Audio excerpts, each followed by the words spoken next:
욥기 33장 29절에서 33절까지 제가 봉독해 드립니다. 실로 하나님이 사람에게 이 모든 일을 제삼 행하심은 그들의 영혼을 구덩이에서 이끌어 생명의 빛을 그들에게 비추려 하심이니라. 욥이여 내 말을 귀담아 들으라. 잠잠하라. 내가 말하리라. 만일 할 말이 있거든 대답하라. 내가 기쁜 마음으로 그대를 의롭다 하리니 그대는 말하라. 만일 없으면 내 말을 들으라. 잠잠하라. 내가 지혜로 그대를 가르치리라. 아멘. 지금 29절에서 33절까지의 말씀은 앞의 내용 전체에 대한 요약이고 결론입니다. 그래서 실로 하나님이 사람에게 이 모든 일을 행하심은 이렇게 얘기하고 있어요. 33장의 13절 보면 하나님께서 사람의 말에 대답하지 않으신다 하여 어찌 하나님과 논쟁하겠느냐. 논쟁할 수 없다고 얘기하면서 제가 욥기 16장 21절과 22절 쪽에 가서 욥도 역시 중보자에 대한 이야기를 한다라고 말씀을 드렸어요. 그러니까 엘리후만 중보자의 고백이 있는 거 아니에요. 먼저 욥이 중보자에 대한 고백이 있었어요. 그래서 보혜사, 돕는 자, 위로자, 변호자. 그래서 헬퍼, 컴포터, 에드보키트 이래가지고 이렇게 신약성에 기록되어 있어요. 그러니까 욥의 신앙은 예수님께서 보혜사를 보내시겠다라고 하는 2000년 전의 말씀보다 더 2000년에 앞서 있어요. 그러니까 보혜사 성령님의 감동이 그 안에 있었고 하나님의 손길이 있었기 때문에 성경을 기록할 수 있었다라고 말씀을 드렸어요. 전 성경에 써 있잖아요. 하나님의 솜씨 손. 베드로전서 1장 11절 전후에 보면 그리스도의 영이 그 안에 있어서 받으실 고난을 미리 증언했다. 그러니까요. 이런 말씀들을 여기에서만 보면 이 성경이 열려있질 않아요. 딱 요 문장 자체에 갇혀있으면 닫혀있으면 생각도 닫히고 의식도 더 이상 열 수가 없어요. 그런데 다른 성경책에서 어떻게 이야기하고 있고 또 다른 말씀에서 이 본문과 어떻게 연관되어 있는가를 관주를 통해서 볼 때 비로소 이게 그래서 예수님 얘기구나 라고 하는 것을 발견하고 그때서야 비로소 동의하고 제청할 수 있다고. 이구동성이요. 그것을 깨달을 때야 비로소 헌신의 동력을 찾습니다. 다시요. 하나님 말씀에 내 가슴에서 막 불처럼 느껴져야 헌신의 동력을 찾는다고요. 이게 꺼져버리면요. 이상하게 사람이요. 약한 부분이 다 드러나 버려요. 그때가 가장 힘든 거예요. 일이 힘들어서 힘든 게 아니에요. 마음이 힘든 게 힘든 거예요. 그잖아요. 마음이 힘든 게 힘든 거지 일이 힘든 게 아니라니까요. 교회에도요 천근만근 같은 느낌이 올 때가 있어요. 그럴 때는요 침묵하고 근신할 수 있는 자세가 필요합니다. 그게 안 되면 아직 훈련이 덜 된 거예요. 막 어떤 사람은 어떤 때는 막 마치 그냥 기분이 막 업돼가지고 막 하다가도 어떤 때는 쫙 다운돼가지고 동력을 잃어서 그래요. 동력을. 사람이 5기통이 발동된다고 했잖아요. 5기통. 막 7기통. 요새 막 그 땀부 추락 같은 경우 말이죠. 16기통. 왜 그럴까요? 기운이 좋은 거예요. 기운이 좋은 거예요. 우리는 그냥 5기통이 발동되어져야 하나님 앞에 일할 수 있고 헌신할 수 있고 충성할 수 있는 줄로 깨달으시면 맞습니다. 이걸 다 잃어버렸어요. 왜 그럴까요? 성경을 통해서 예수님을 계속 만나셔야 돼.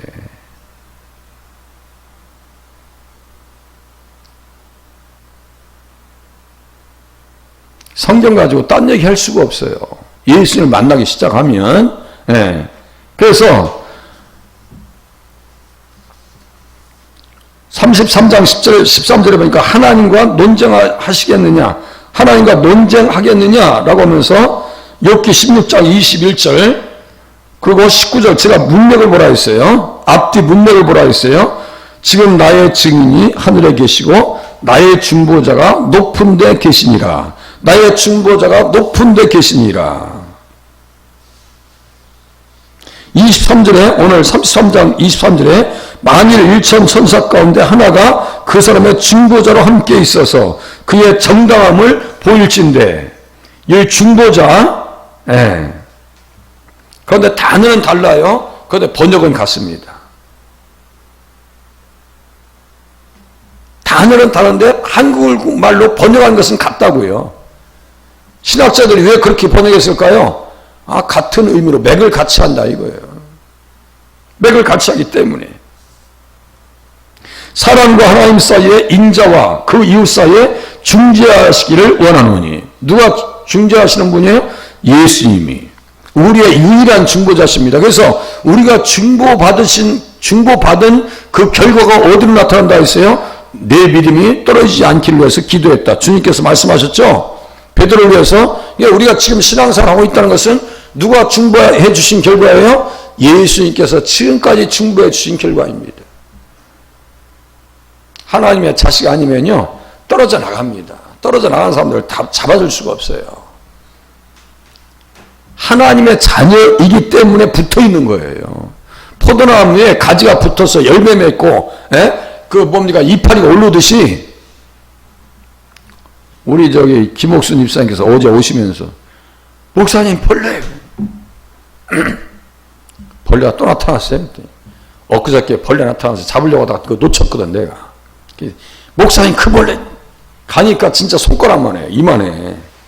얼마나 튼튼한지 막 털이 나가지고 말이요. 그 벌레계에, 그야말로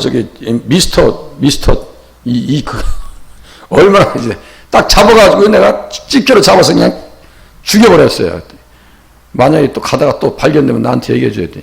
벌레 아마 아주 진절머리, 우리 집사님이, 아이고 징그러. 집사님, 천국 가야 돼. 지옥 가면 안 돼. 지옥 가면 벌레가 안 죽으니까, 그런 벌레들 쌓여있다 봐봐요. 한 마리 보고도 진절머리 나는데. 가면서, 어제 저녁에 이제 늦게, 이따가 올라가려고 하는데, 문자가 와서, 목사님, 그 옆쪽에 벌레 한 마리 또 있어요. 그래요? 그래가지고 핸드폰 불 밝혀가지고 이렇게 봤더니, 한 마리가 또 있어. 어제 놓친 놈이야, 그게 보니까. 어제 잡은 놈은 등치 큰 놈이야. 걔보다 걔. 옷만지 몰라고 했어요. 잡아가지고 그냥 싹 죽여버렸지. 벌레예요, 벌레. 신앙생활에도 벌레가 달려듭니다. 컴퓨터에도 뭐가 찾아와요? 바이러스가 있어요, 바이러스. 감기 바이러스가 있어요, 몸에. 신앙에 방해되는 요소가 꽉 찾아옵니다. 이것을 빨리빨리 말씀을 들으면서 눈치를 채셔야 돼.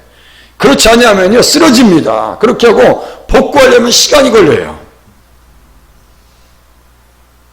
그래서 제가 말씀드리는 거예요. 예수 잘 믿자고요. 끝까지 중보의지에 대한 신앙 고백. 그 말씀을 의지하니까 지금 욥이 쓰러졌지만 다시 일어나는 거예요. 의인은 7번 넘어져도 8번째 다시 일어난다.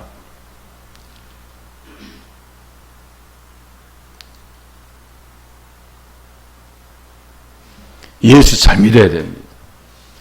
하나님과 사람과 하나님 사이의 인자와 그 이웃 사이에 중재하시기를 원하노니. 그래서 이제 하나님과 논쟁하겠느냐? 이미 욥은요, 중재자 되시는, 중보자 되시는 예수님에 대한 신앙 고백이 있었어요. 자기가 의롭다고 한다 해서 의롭게 되는 게 아니에요. 지금 엘리후는 오늘 본문에 보니까 만일 할 말이 있거든 대답하라. 내가 기쁜 마음으로 그대를 의롭다리니 그대는 말하라. 32절에 말씀하고 있죠. 내가 그대를 의롭다 하니. 자기가 의롭다고 그래? 하나님께서 의롭다 하셨는데. 자기가 악인이라고 해서 악인되는 게 아니요. 대단한 신앙의 고백을 가진 자라 할지라도 이렇게 말의 실수는 할 수 있어요. 영적인 실수는요, 더 많이 합니다. 영적인 실수를 더 많이 합니다. 그러니까 또 돌이키고 깨닫고 하나님 잘 배우게 해주시옵시고 늘 겸손한 마음으로 주님 앞에 엎드려야 될 줄로 깨달으시길 바랍니다. 중재자가 되시는 예수님.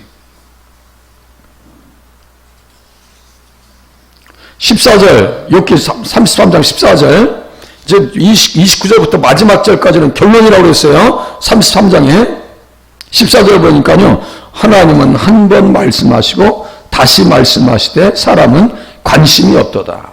계속 선지자들을 보내줘도요, 사람들이 관심이 없어요. 우리가 말씀을 이렇게 갖다 드려도, 섬겨도, 그것도 잊어버리고 다 잊어버린 사람처럼 앉아있어. 전혀 낯선 모습으로 앉아있어요. 주일날 볼 때 보면요, 세상에 전혀 낯선 모습. 언제 그런 말씀 우리가 배웠나?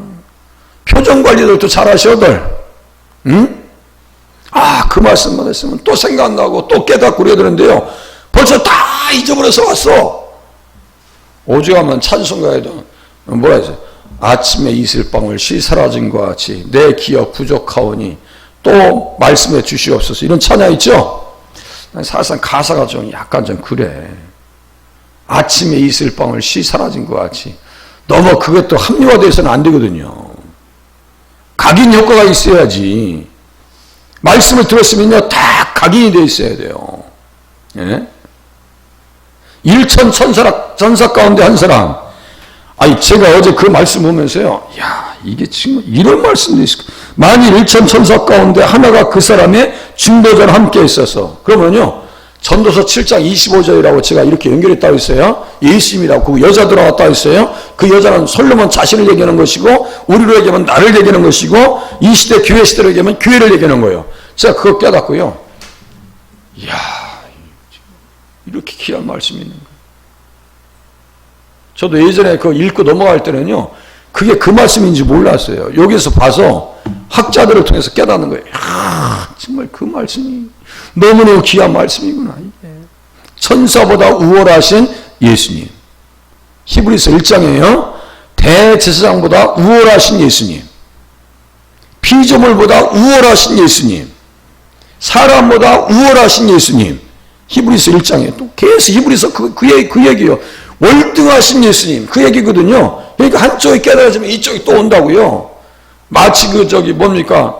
당구장에서 공을 이루 치고 각을 쳐가지고 이렇게 때리듯이 이쪽 가서 저쪽 가서 다 이렇게 연결되고, 뭐라고 하냐면, 나도 거기에 할 말이 있어. 라고 성경 기자들이 막 달려와요. 그러면 우리는 그냥 구경하고 정리만 해놓으면 되는 거예요.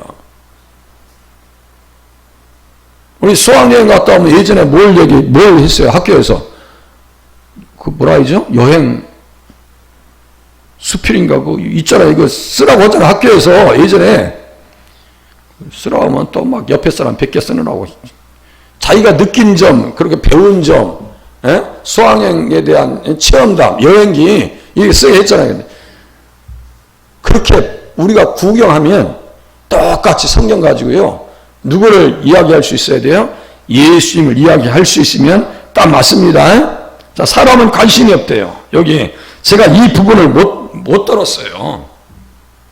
그렇게 사람은 관심이 없도다. 그러면서 사람이 침상에서 졸며 깊이 잠들 때나 꿈에나 밤에 환상을 볼 때에, 사람이 침상에 환상을 볼 때 그가 사람의 길을 여시고 경고로서 두렵게 하시니. 자, 33장 16절. 자, 여기 보세요. 그가 사람의 길을 여시고 경고로서 두렵게 하시니. 경고로서 두렵게 한대요. 이 부분을 제가 못 들었다고요. 여기에 중요한 본문이 어디로 연결되냐면 이사야서 50장 5절하고 시편 40장 6절입니다.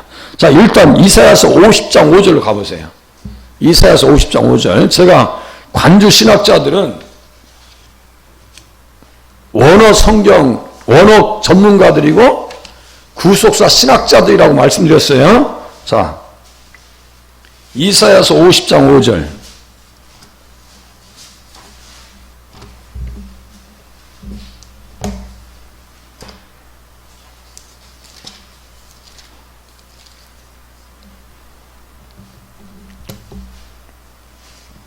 이사야서 50장 5절이에요. 길을 열어줬다. 길을 열어줬다. 16절에 있는 말씀이 이사야서 50장 5절이 관주로 연결되어 있습니다. 예. 주 여호와께서 나의 길을 여셨으므로, 여셨다고 써 있어요. 여셨으므로 내가 거역하지도 아니하며 뒤로 물러가지도 아니하며 나를 때리는 자들에게 내 등을 맡기며 나의 수염을 뽑는 자들에게 나의 뺨을 맡기며 모욕과 침뱉음을 당하여도 내 얼굴을 가리지 아니하였느니라. 누구 얘기 같아요? 네? 예수님 얘기하는 거예요. 예수님 얘기하는 거예요. 그러니까 이성적인 방법으로 성경을 보시면 안 돼요. 한 줄 더 볼게요. 시편 40장 6절. 시편 40장 6절. 시편 40장 6절. 다 이게 관주요. 묶여 있는 거예요. 시편 40장 6절.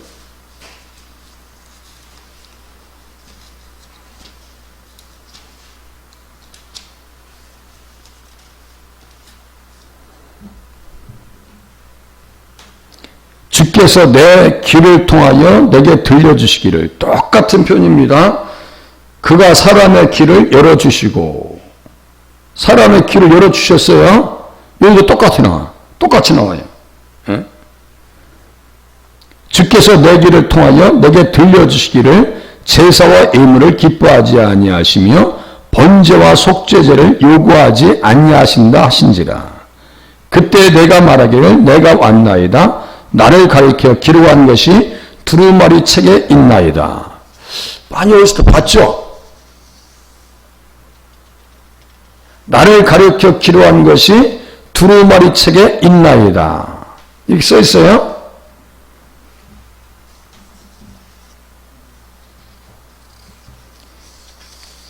먼저는 누가복음 24장에 있는 말씀입니다. 나를 가리켜 기록된 모든 것이 이루어져야 하리라. 누가복음 24장 44절에요. 나를 가리켜 기록된 모든 것이 이루어져야 하리라. 나를 가리켜 기록한 것이 두루마리 책에 있나이다. 누가복음 24장 44절이 또 관주로 바로 연결되어 있어요. 그러니까 나라고 하는 것은 누구 얘기하는 거예요? 지금 여기도 예수님 얘기요. 욥의 길을 열어주고 엘리의 길을 열어준 것은 누구 얘기라고요? 예수님 얘기하라고. 딴 얘기. 중재자 되시는 예수님, 중보자 되시는 예수님 나오잖아요. 입에서 나오잖아요. 그 중보자 되시는 예수님께서 이 땅에 오셔서 사람을 위해서 어떻게 하셨는데요? 여기에 이제 히브리서 10장과 바로 연결됩니다. 그것만 보고 이제 정리하고 끝낼게요. 히브리서 10장 가보시죠. 히브리서 10장 5절.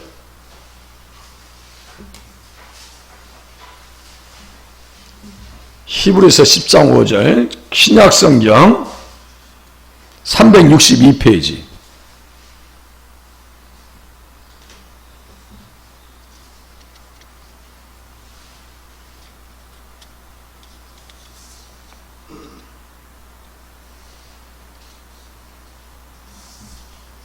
(10장 5절) 그러므로 주께서 세상에 임하실 때 이르시되. 여기도요 착각하기 쉬운 게 제사와 예물을 기뻐하지 아니하시며 번제와 속죄제를 요구하지 아니하신다 하신지라. 이 말씀을 또 잘못 해석해 가지고 야 형식적인 예배는 안 해도 돼. 또 이렇게 하고 있네. 이거 아니에요. 이거 아닙니다. 무슨 말씀이에요? 여기 보세요. 그러므로 주께서 세상에 임하실 때요. 세상에 임하실 때 뭐가 없어야 한다는 거예요? 번제와 속죄제의 의식법은 사라진다는 얘기예요. 지금 예배는 어떻게 되는 거예요? 영과 진리로 예배드리는 시대로 바뀐 거예요. 지금 그 얘기하고 있는 거지. 제사와 번제와 속죄제를 요구하지 아니하신데 그래서 형식적 예배는 드릴 필요가 없다. 아이고 성경을 못 봐도요 너무 못 보는 거예요. 몸을 드리고 마음을 드리고 시간을 드리고 온몸과 마음과 뜻을 다해서 예배하는 한 날이 되실 수 있기를 바랍니다. 여기 보세요. 또 그냥 보시라고. 여기 인용해가지고 시편 40장 6절에서 8절에요. 제사와 예물을 원하지 아니하시고 오직 나를 위하여 한 몸을 예비하셨도다. 한 몸. 번제와 속죄제는 기뻐하지 아니하시나니 6절. 이에 내가 말하기를 하나님이여 보시옵소서 두루마리 책에 나를 가리켜 기록된 것과 같이 하나님의 뜻을 행하러 왔나이다 하셨느니라. 두루마리 책에 나를 가리켜 기록된 것과 같이 시편 40장에 있는 말씀도 되지만 욥기에 있는 말씀도 됩니다. 침을 밟고 관약을 삼으시고 뺨을 맞고 욥이 버림받고 친척에게 버림받고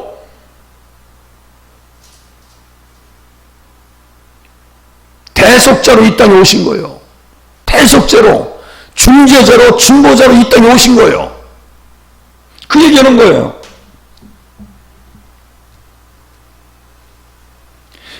구절 보세요. 궁에 말씀하시기를 보시옵소서 내가 하나님의 뜻을 행하러 왔나이다 하셨으니 그 첫째 것을 폐하심은 둘째 것을 세우게 하심이라. 첫째 것이 뭐예요? 의식법, 시민법. 이게 폐해진 거예요. 도덕법이 없어진 게 아니에요. 십계명이 없어진 게 아니란 말이에요. 에? 이걸 착각하고 있어요. 에? 이 뜻을 따라 예수 그리스도의 몸을 단번에 들이심으로 말미암아 우리가 거룩함을 얻었노라. 욥도 거룩함을 얻었고 우리들도 거룩함을 얻은 줄로 깨달으시길 바랍니다. 이 메시지로 인해서 무엇이 우리에게 임하는가 보세요. 이제 욥기 33장. 이제 다시 가야 돼요. 욥기 33장으로 또 가셔야 돼. 무엇이 우리에게 임하는지. 33장.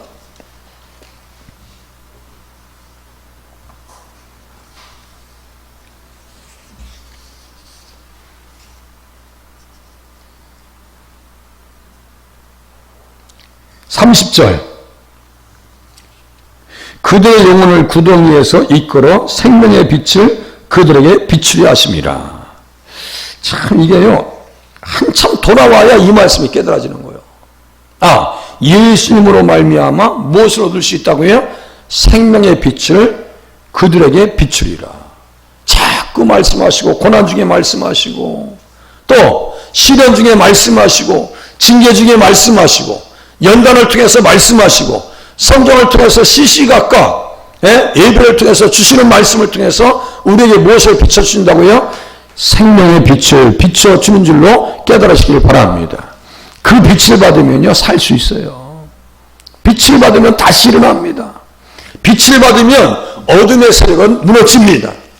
어둠의 영은 떠납니다. 욥에게 있었던 불행은 무너집니다. 우리에게 찾아온 불행도 떠날 줄로 믿으시고 기도하시다가 돌아가실 수 있기를 바랍니다. 기도하겠습니다.